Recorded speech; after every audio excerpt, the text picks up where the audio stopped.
Hello guys, did you catch David Letterman's show last night? My god, it was amazing. David Letterman went out on television the way he should have went out on television. His top 10, his final top 10 was phenomenal.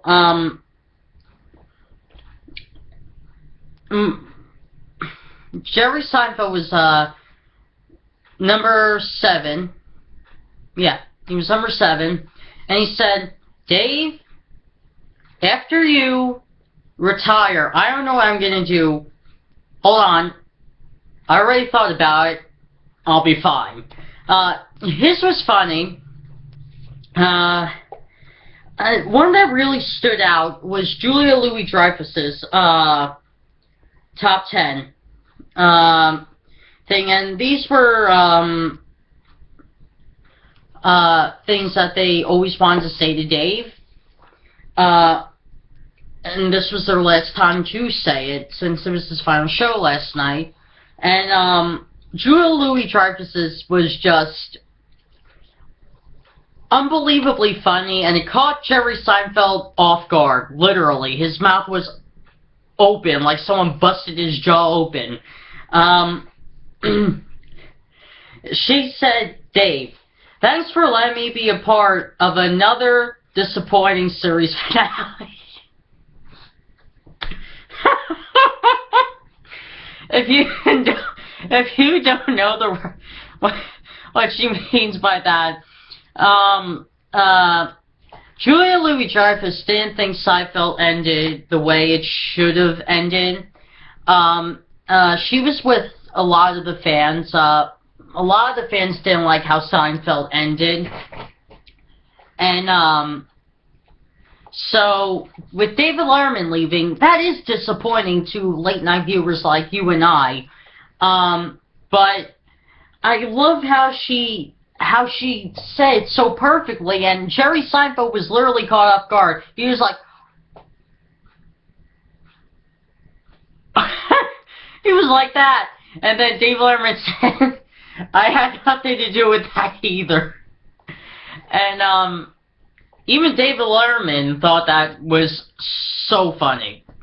And Bill Murray was number 1, and he said, Dave, I'm not going to have the money I owe you, which is, like a complete silly thing that had no purpose whatsoever, but that was like a banner between them, the whole time that David Letterman was on the air. So, now, if you had not seen David Letterman's TV show and you did DVR it, watch it. It's phenomenal. But if you missed David Letterman's last show, I'm sorry, but there's no reruns tonight. It ran for an hour and 20 minutes, which was longer than normal. Normally, David Letterman's show was an hour and 2 minutes long, but they decided to not cut it off because he was basically saying Stephen Colbert, he's going to do a great job, and I wish his staff and crew the best luck ever. And he basically thanked his writers, his staff crew, his orchestra, his friend Paul Schaefer. He thanked the audience at home for basically watching for 33 years, for giving him everything that he's ever wanted, a chance to make you laugh, and a chance for other people's work to make you laugh. And it was so phenomenal how it ended. He not only beat Johnny Carson career-wise, but what he did was he set a standard for late night. Johnny Carson, without David Letterman and Johnny Carson, late night television would not be what it is today. let me explain. Johnny Carson basically set the bar when it comes to interviewing the guest with the banter, you know, the tongue-in-cheek type of thing. And David Letterman was always inspired by Johnny Carson to do that on his show. And there was a lot of the times where he was talking to Bill Murray. It was the whole tongue-in-cheek thing, and you could see Carson's inspiration within that work. But what David Letterman did was he said, look, you could be an interesting talk show host, but you could also have fun with it. And he set the bar for, he basically broke all the rules of late night television. He threw shit off of roofs onto 53rd Street in New York. He literally made that his playground. He had human cannonballs through the past. He and Madonna rode into the studio on horses on 53rd Street. He rode on a horse by himself in 2004 on 53rd Street to the studio. So he basically made that his playground.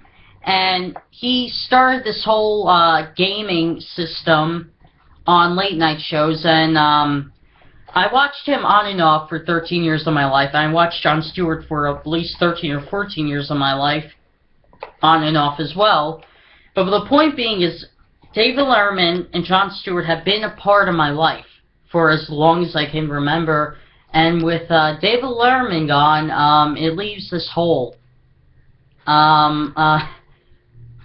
It leaves this hole that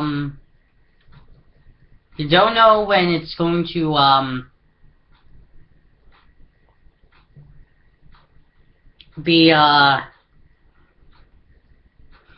be filled.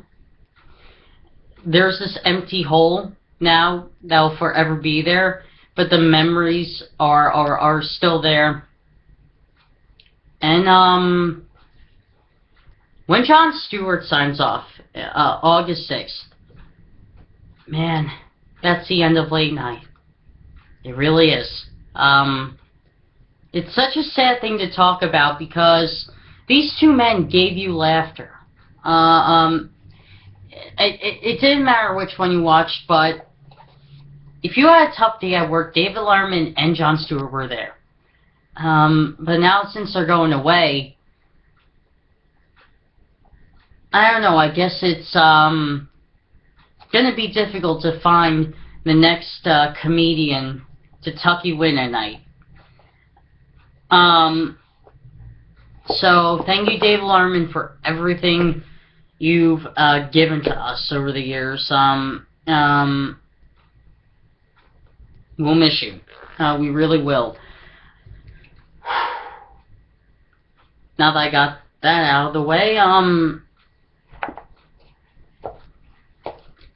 what I do want to talk about is Janice Dickinson. If you'll remember who she is, she was a model in the late 80s and early 90s. And she earned her title Crazy. She earned that title of Crazy. And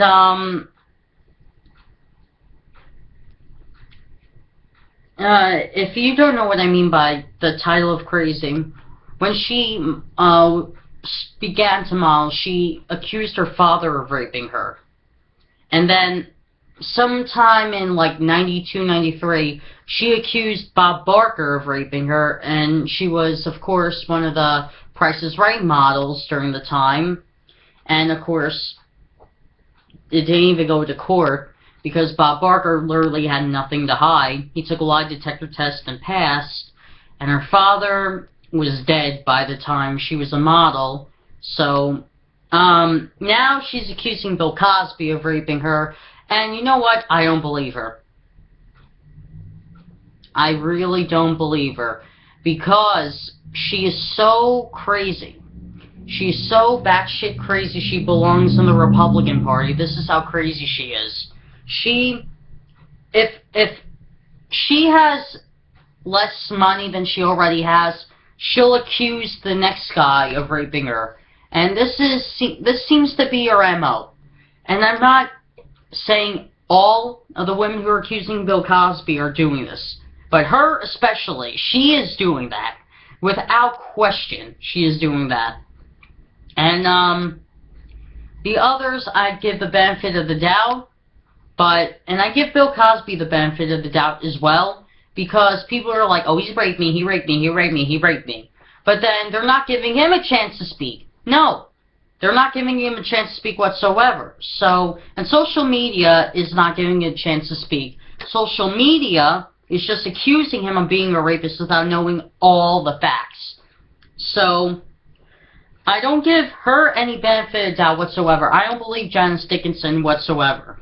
The others, I give the benefit of the doubt. Bill Cosby, I give the benefit of the doubt. But all I know is that these are bullshit allegations so far. They don't mean anything.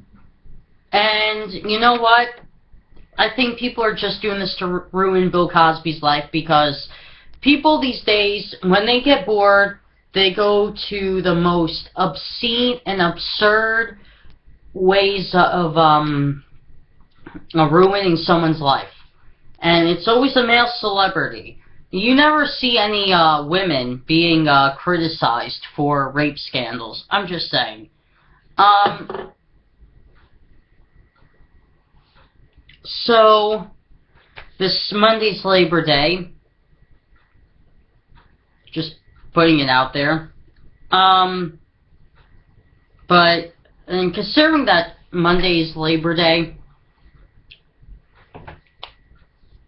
you know,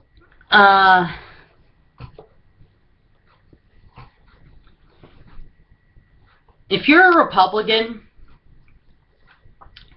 don't say thank you for your service to a troop, because the majority of the veterans from Iraq and Afghanistan have put on social media that you've lost that privilege of telling them to thanking them for their service, because you morons keep electing people that want to literally screw them over. And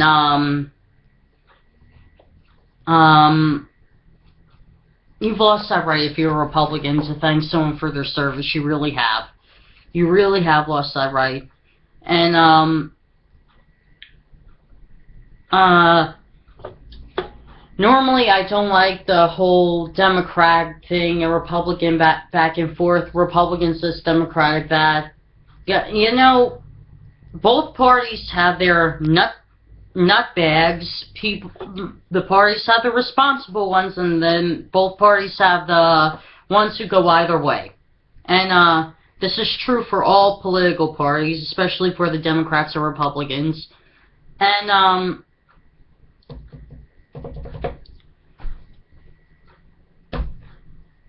it's ridiculous, really.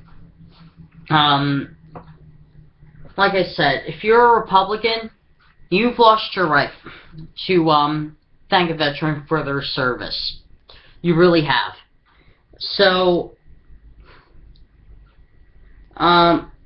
with that being said, I want to move on to my last topic of today.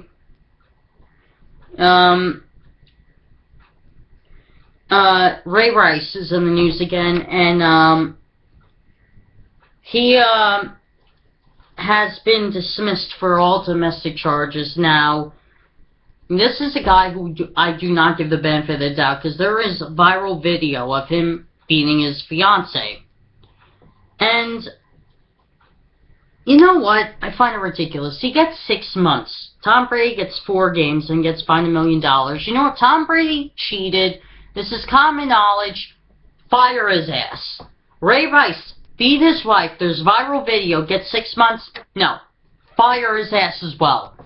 End their careers. Because they have no right to be on teams that support women's rights. They really don't. See you guys next Tuesday. See you guys.